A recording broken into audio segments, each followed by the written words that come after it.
Shalom, ya, kita akan belajar tentang rancangan Tuhan dalam kehidupan kita.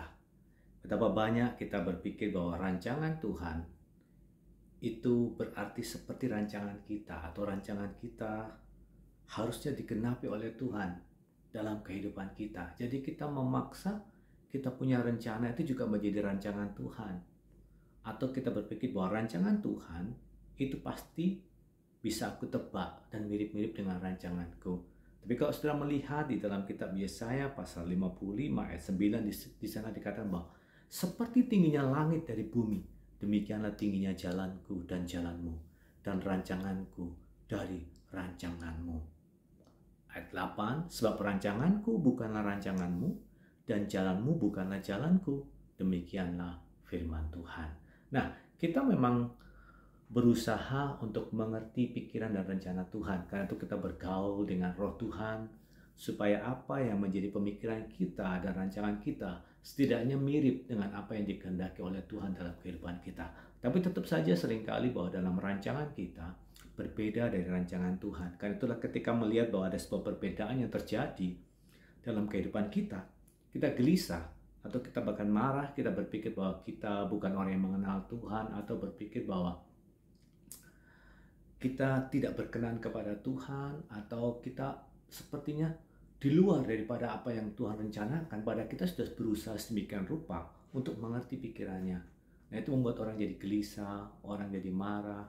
Padahal kalau sudah mengerti bahwa Tuhan itu juga memiliki rancangan, menurut kita mungkin pada saat kita berpikir rancangan kita gagal, itu berarti juga rancangan Tuhan gagal. Ternyata belum tentu, karena Tuhan juga memiliki rancangan yang terbaik yang tidak kita sadari dan kita ketahui bahwa dia juga turut bekerja dalam keadaan yang terjadi kepada kita.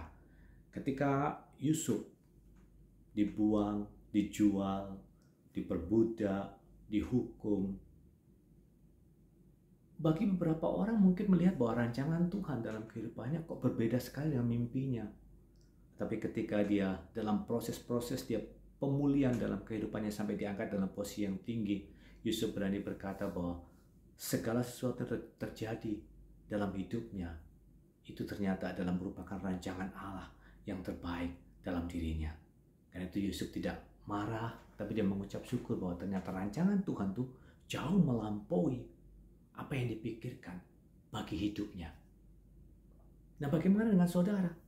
Ketika murid-murid Tuhan Yesus berada dalam sebuah persoalan, mereka ketika perahunya hampir tenggelam sementara Yesus tidur.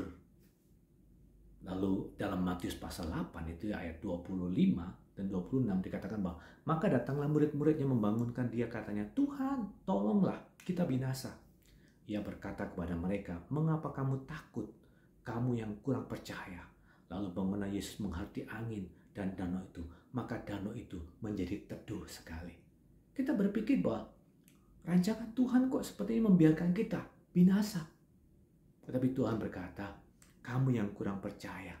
Dia bangun menunjukkan bahwa dengan iman yang kuat, imannya Allah sendiri, dia bisa menghardie angin dan danau itu pun menjadi teduh sekali. Nah, kita belajar mengerti rancangan Tuhan dalam kehidupan kita. Mungkin keadaan kita yang terjadi kepada kita adalah untuk mengajari kita percaya kepada Tuhan. Betapa banyak keadaan kita yang susah payah, kita tidak bisa menyelesaikannya, tapi di situ kita belajar, oh, ada maksud Tuhan di dalam keadaan ini. Belajarlah percaya. Belajarlah percaya kepada kuasa Tuhan dan otoritas Tuhan. Begitupun juga yang terjadi di dalam kitab Yohanes pasal 11 ayat 14. Dikatakan bahwa karena itu Yesus berkata dengan terus terang, Lazarus sudah mati. Tapi syukurlah aku tidak hadir pada waktu itu, sebab demikian lebih baik bagimu, supaya kamu dapat belajar percaya. Marilah kita pergi sekarang kepadanya. Nah, sebenarnya Tuhan sudah dipanggil berulang-ulang, Lazarus, saudaramu itu sakit, datanglah ke sana. Tapi Tuhan mengundurkan waktunya. Tapi kemudian Tuhan terus terang kepada murid-muridnya, memang sebenarnya dia sudah mati. Tapi itu supaya kamu belajar percaya. Kadang-kadang saudara, kenapa ya pertolongan Tuhan tidak tepat pada waktu yang saudara pikir? Kenapa kok tidak seperti yang aku mau Tuhan menolong aku? Tapi Tuhan berkata, itu baik. wah kurang, rasanya kayak nggak cocok ya, kita sudah terdesak keadaannya, lalu Tuhan mengulur, lalu Tuhan berkata, itu lebih baik buat kamu. Loh, yang lebih baik buat aku ya mestinya sekarang ini Tuhan, saat aku perlu Engkau menolong.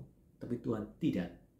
Aku sengaja melihat bahwa di saat yang menurut kamu tidak bisa sekalipun, ternyata aku bisa berbuat sesuatu.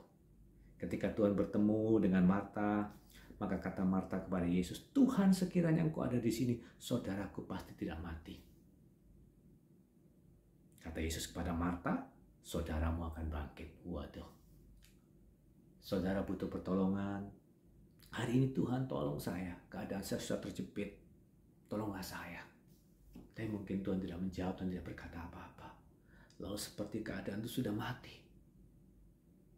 Tapi Tuhan menunjukkan ada kuasa yang lebih dahsyat daripada sekedar pertolongan yang saudara harapkan pada waktu itu. Aku bisa membangkitkan keadaan kamu yang menurut orang lain kamu sudah mati. Sudah tidak ada harapan lagi untuk bangkit. Tapi kali ini ketika engkau percaya kepada aku bisa membalikkan keadaan. Apakah kita masih percaya kepada Tuhan tentang hal ini? Rancangan Tuhan adalah baik. Dan betul, ketika Lazarus mati, Tuhan datang di kuburannya yang berkata, Lazarus bangunlah. Dan Lazarus bangkit. Kita belajar percaya bahwa rancangan Tuhan dalam kehidupan kita bukanlah rancangan kecelakaan. Mungkin pada saat itu terlihatnya seperti sudah mati, sudah tidak ada harapan. Tapi Tuhan berkata, ayo kamu belajar percaya bahwa aku bukan cuma Tuhan yang bisa menolong pada saat menurut kamu itu adalah waktu yang tepat, tapi aku juga bisa menolong dan membangkitkan sebuah keadaan yang sudah mati. Sekalipun akulah Tuhan di atas segala sesuatu. Engkau belajar percaya kepadaku, engkau masuk pada dimensi dan kedalaman lebih lagi tentang kuasaku. Bahwa aku bukan cuma Tuhan yang kau perlukan di pada saat itu, bahkan juga aku Tuhan yang bisa membangkitkan atau memulihkan sebuah keadaan yang sepertinya tidak ada harapan. Itulah Tuhan kita. Biarlah kita belajar percaya bahwa rancangan Tuhan dalam kehidupan kita, menurut kita mungkin kita sudah habis. Tetapi di balik semuanya itu, kalau kita mempercayai bahwa Tuhan mempunyai rancangan yang terbaik buat kita dan bukan rancangan kecelakaan, bukan rancangan binasa, kita akan belajar percaya kepada Tuhan dan berkata, Tuhan, sekalipun keadaanku seperti ini, aku tetap percaya bahwa Tuhan sanggup memulihkan aku. Puji nama Tuhan. Tuhan memberkati kami semuanya. Tuhan memberkati umat-Nya yang mendengarkannya. Tuhan memberkati mereka yang dalam pergumulan, bahkan yang sudah mati keadaannya, sudah habis keadaannya. Engkau pulihkanlah Tuhan. Engkau perkenalkan dirimu sebagai Tuhan yang luar biasa, Tuhan yang merencanakan yang baik, supaya dalam hal ini kami bisa belajar percaya bahwa Tuhan kami adalah Tuhan yang heran, Tuhan yang hidup, dan Tuhan yang berkuasa atas keadaan yang terburuk sekalipun. Bahkan ketika keadaan kami sudah tidak ada harapan, sepertinya mati dan tidak akan bisa bangkit. Tetapi Tuhan, ketika Engkau campur tangan, ketika Engkau menolong, mujizat-Mu mampu membangkitkan kami dan menghidupkan kami kembali dengan sukacita, dengan kemenangan dan kegirangan dalam nama Tuhan Yesus. Amin. Tuhan memberkati kita semuanya. Tetap percaya, tetap berharap kepada Tuhan, tetap meyakini kebaikan Tuhan.